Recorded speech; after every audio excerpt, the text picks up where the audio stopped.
For 3 days, a young wild foal stood in the same spot beside a remote mountain road, refusing to move. Drivers slowed down, concerned, but the foal wouldn't leave. When Forest Ranger Sarah Mitchell finally investigated, what she discovered hidden in the dense brush just feet away made her realize this wasn't strange behavior.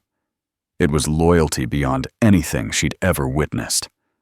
What was this foal protecting? And why would it risk its own life to stay? The answer will restore your faith in the animal kingdom. If you love incredible animal stories, hit that subscribe button right now and turn on notifications. You won't regret it. Sarah Mitchell had been a forest ranger in the White River National Forest of Colorado for 12 years, and she thought she'd seen every kind of wildlife behavior imaginable. Elk blocking hiking trails during rutting season, bears raiding campgrounds, mountain lions stalking too close to populated areas, all part of the job. But the call she received on a Tuesday morning in late September was different. "We've got multiple reports of a young horse standing beside Route 340, near mile marker 47, dispatch informed her. "Been there for at least 3 days, according to locals. It's not injured that anyone can see, just standing there. Won't move, even when cars pass." Sarah frowned as she jotted down the details. Route 340 was a winding 2-lane road that cut through some of the most remote sections of the forest, connecting small mountain communities. Wild horses weren't uncommon in the area.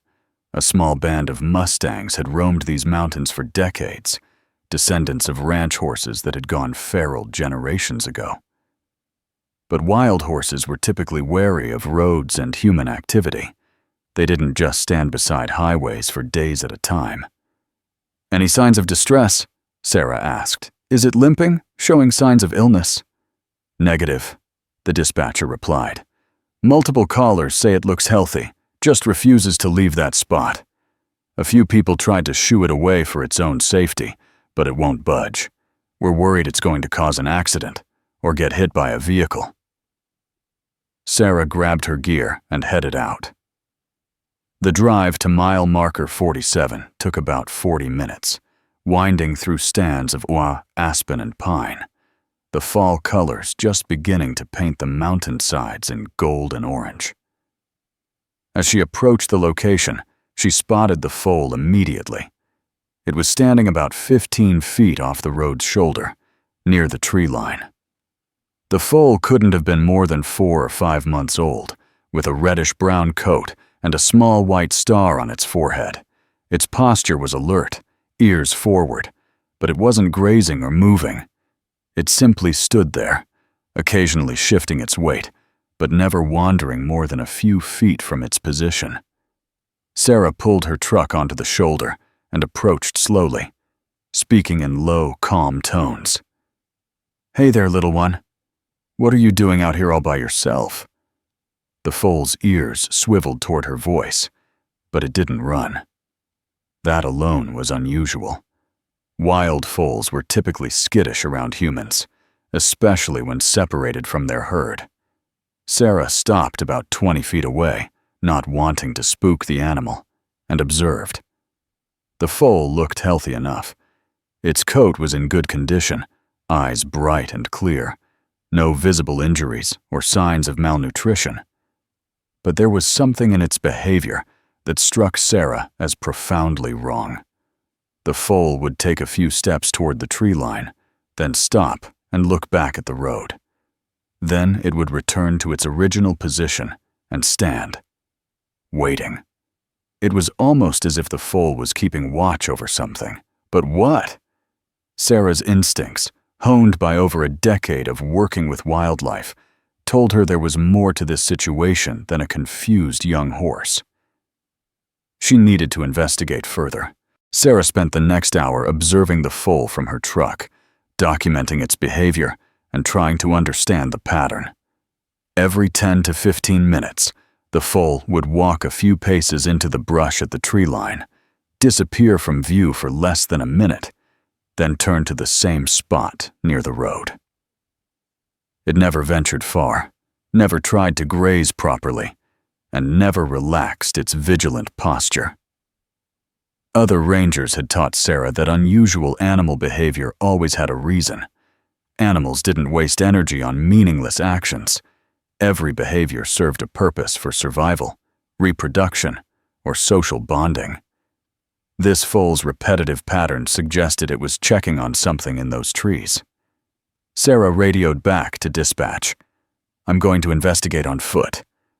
The foal seems fixated on something in the brush. I need to see what's holding its attention." She grabbed her medical kit, standard protocol when investigating potentially distressed wildlife, and approached the foal again, this time moving at an angle that would let her access the tree line without walking directly at the animal. The foal watched her with large, dark eyes, but didn't flee. As Sarah neared the edge of the forest, she began scanning the ground and brush carefully.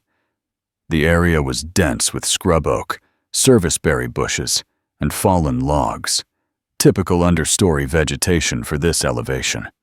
She pushed aside low-hanging branches and stepped into the shadows. That's when she heard it, a soft, raspy breathing sound that didn't match any bird or small mammal. She knew Sarah froze, listening. The sound came again, weak and labored, from somewhere to her left. She carefully made her way toward it, pushing through a thick tangle of brush.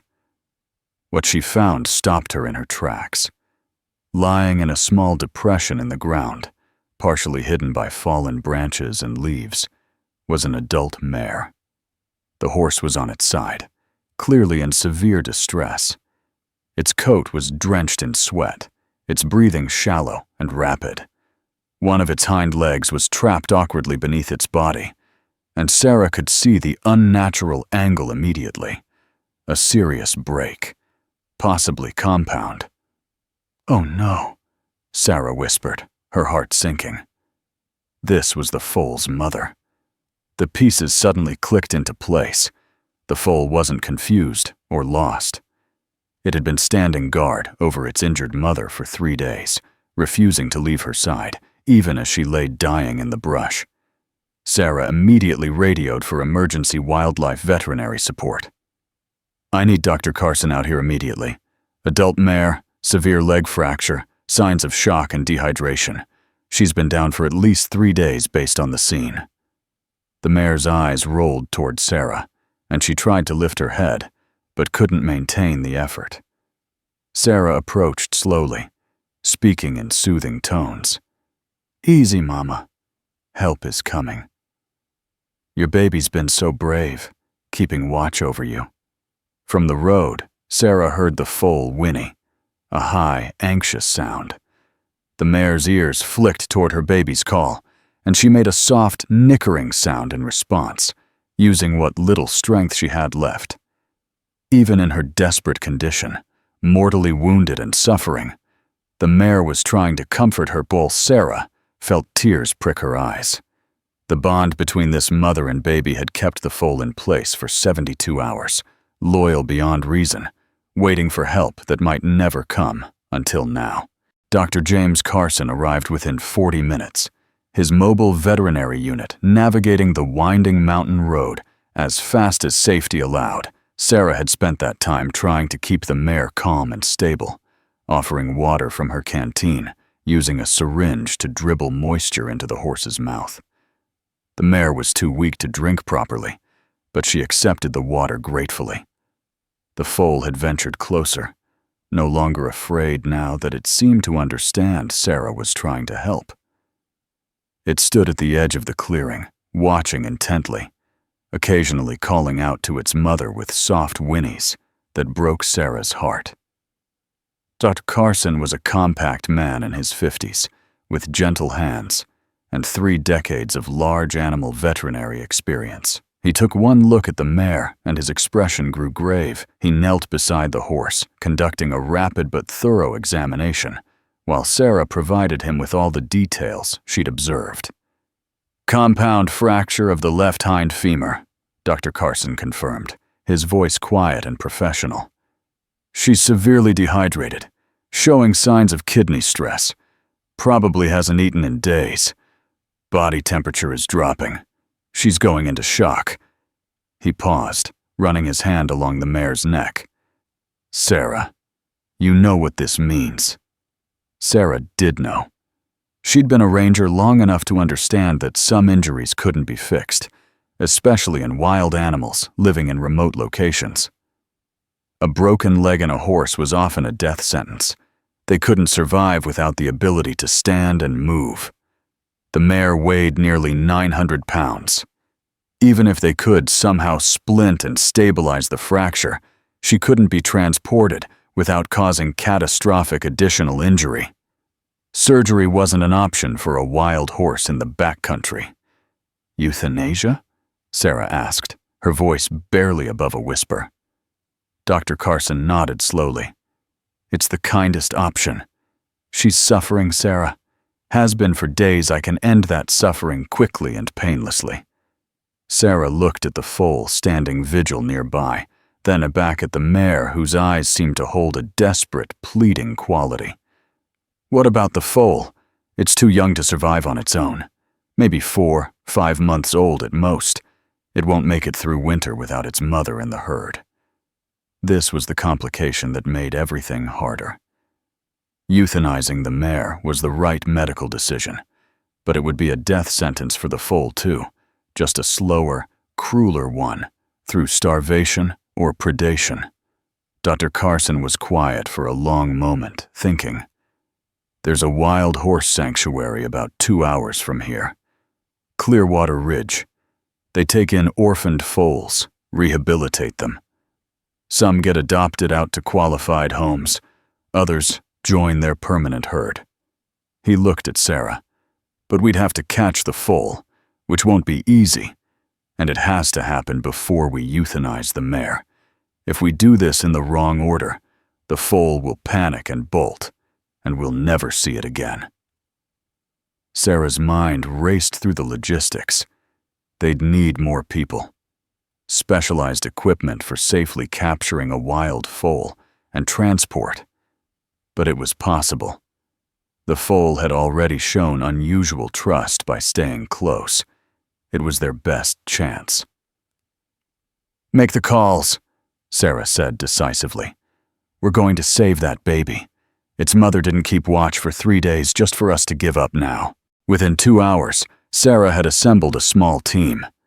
2 other rangers arrived with specialized equipment, soft rope lariats, a portable corral panel system, and a livestock trailer that had been modified for gentler wild animal transport.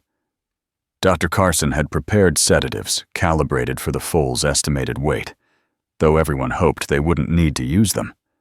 Chemical sedation always carried risks. The mare was still conscious but fading. Dr. Carson had administered fluids and pain medication through an IV to keep her comfortable while they worked. Time was critical. They needed to secure the foal before the mare's condition deteriorated further. Sarah approached the situation like a puzzle. The foal trusted its mother above all else. If they could use that bond strategically, they might be able to guide the foal into the portable corral without traumatizing it through a chase and forced capture. "We set up the panels in a funnel configuration," Sarah explained to her team. "Leading from where the mare is lying, creating a narrow path toward the trailer, we use the mare as the anchor point. The foal won't want to leave her side." It was unorthodox, potentially heartbreaking, but it was their best option. The team worked quickly, positioning the lightweight metal panels to create a corridor about 30 feet long, gradually narrowing toward the trailer's open ramp. They disguised the panels partially with branches and brush to make them less threatening. Dr. Carson stayed with the mare, monitoring her vital signs. "We need to move soon," he said quietly to Sarah. "She's not going to last much longer. Her body is shutting down." Sarah nodded, her throat tight. She positioned herself near the opening of the corridor while the other rangers stationed themselves at strategic points, ready to close gaps if the foal tried to bolt sideways. "Okay," Sarah said softly. "Let's bring the baby closer." One ranger slowly encouraged the foal toward its mother by positioning himself on the far side, gently pressing the foal's space without making direct contact. The foal, anxious and confused by all the activity, did exactly what they hoped. It moved toward its mother for comfort and security. As the foal entered the corridor, Sarah held her breath. The young horse walked steadily toward the mare, calling out softly. The mare, somehow sensing what was happening, nickered back, a gentle, encouraging sound that seemed to say, "Come here, you're safe." The foal continued down the narrowing path. When it was about 10 feet from the trailer, it hesitated, sensing something was wrong. Its ears went back, and it turned, looking for an escape route.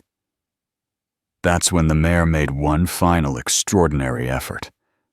Lifting her head with strength that shouldn't have been possible given her condition, she called to her foal, a loud, urgent whinny that cut through the mountain air. The foal immediately turned back toward its mother's voice, and in doing so, stepped backward up the trailer ramp. Sarah quickly but calmly moved to secure the trailer gate. 2 rangers gently closed the panels behind the foal. It was done. The foal was secured safely without injury, without panic, without trauma. And it had happened because a dying mother had used her last reserves of strength to guide her baby to safety. Sarah had to turn away, wiping tears from her eyes. The foal stood in the trailer, confused and frightened, but unharmed. It pressed against the side panels, trying to see its mother who lay just a few yards away in the brush. The young horse's distress was evident in every line of its body. Ears pinned back, nostrils flaring, small hooves stamping against the trailer floor. "We need to do this now," Dr. Carson said gently, looking at Sarah. "Before the foal has to watch, and while the mare still has enough awareness to understand her baby is safe." Sarah nodded, unable to speak. This was the part of wildlife management that never got easier, no matter how many years she served. The necessary mercy that felt anything but merciful in the moment. Dr. Carson prepared the injection with practiced efficiency, a combination of sedatives that would first send the mare into peaceful unconsciousness, followed by the medication that would stop her heart. It would be quick, painless, a release from the suffering she'd endured for 3 long days. Sarah knelt beside the mare's head, placing her hand on the horse's neck. "You were so brave," she whispered. "You kept your baby safe. You did everything a mother could do. You can rest now."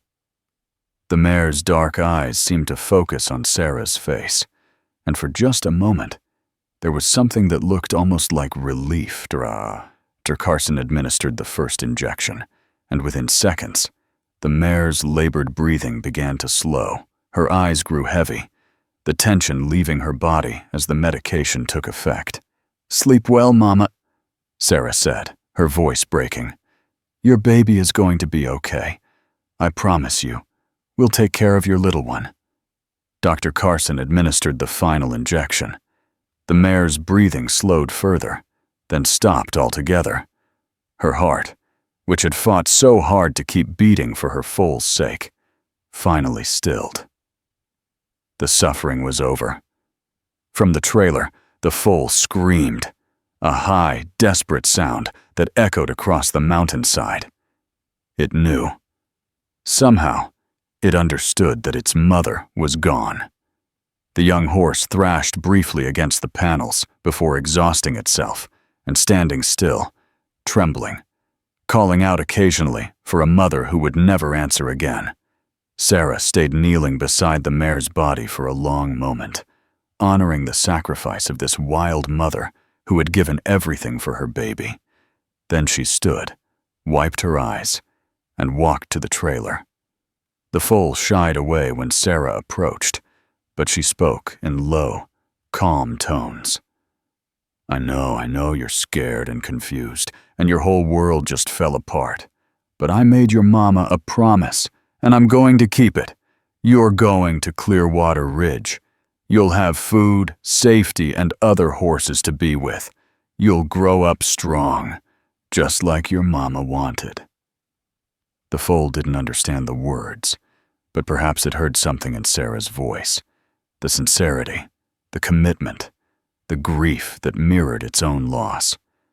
The young horse stopped thrashing and stood quietly, sides heaving, eyes wide, but watching Sarah with something that might have been the tiniest seed of trust. "Let's get you home," Sarah said softly, and signaled for the team to prepare for transport. They had a 2-hour drive ahead, and a young life to save. Clearwater Ridge Wild Horse Sanctuary sprawled across 200 acres of protected grassland and rolling hills, home to over 60 rescued and rehabilitated wild horses. When Sarah's truck pulled through the gates with the trailer behind it, Director Maria Sanchez was already waiting. Having been briefed on the situation during the drive, Maria was a weathered woman in her 60s who'd dedicated her life to wild horse conservation. She took one look at the trembling foal in the trailer, and her expression softened with compassion. "Poor baby. Lost her mama? 3 days ago, effectively," Sarah explained, giving Maria the full story. "The mare had a compound fracture, stayed alive somehow until we could secure the foal. She used her last strength to help us guide her baby to safety." Maria's eyes glistened. Wild mares are incredible mothers. She knew what she was doing. She approached the trailer carefully. "Let's get this little one settled. We've got a foster situation that might work perfectly." Over the next hour, Sarah watched as Maria and her experienced team gently unloaded the foal and guided it into a special paddock. Inside was another mare, a gentle Mustang named Willow, who had lost her own foal to illness just 2 weeks earlier. She was still producing milk, still had all her maternal instincts engaged, and she'd successfully fostered orphans before. The introduction was careful and gradual. The foal, exhausted from stress and trauma, initially wanted nothing to do with any horse. It stood in the corner of the paddock, alone and frightened. But Willow was patient. She grazed nearby, occasionally moving a bit closer, never threatening, always calm. After about 20 minutes, something shifted. The foal took a tentative step toward Willow, then another. Willow nickered softly, not the same sound the foal's mother had made, but gentle and welcoming. Nonetheless, the foal approached closer, then closer still, until finally it pressed against Willow's side. Willow immediately began grooming the foal, running her muzzle along its neck and back in the universal horse language of comfort and acceptance. The foal, starving for comfort and connection, leaned into the grooming. Within minutes, it began to nurse, finally getting the nutrition it desperately needed. Sarah felt tension she hadn't realized she was carrying release from her shoulders. The foal would survive. It would grieve. Animals felt loss just as deeply as humans. But it would not be alone in that grief. It would have food, safety, companionship, and time to heal. "You did good work today, Ranger," Maria said, standing beside Sarah as they watched the foal and its new foster mother. "That baby would be dead within a week if you hadn't investigated. Most people would have just chased it away from the road and moved on." Sarah shook her head. "It wasn't me. It was the mare. She refused to give up. She stayed alive through unimaginable pain to protect her baby. All I did was recognize what she was trying to tell us." 6 months later, Sarah received a photo from Maria. It showed a healthy, strong young horse running across the sanctuary's fields with a small herd, Willow among them. The foal had grown into a beautiful juvenile, wild and free and alive. The caption read, "We named her Loyalty. Seemed appropriate. She's thriving."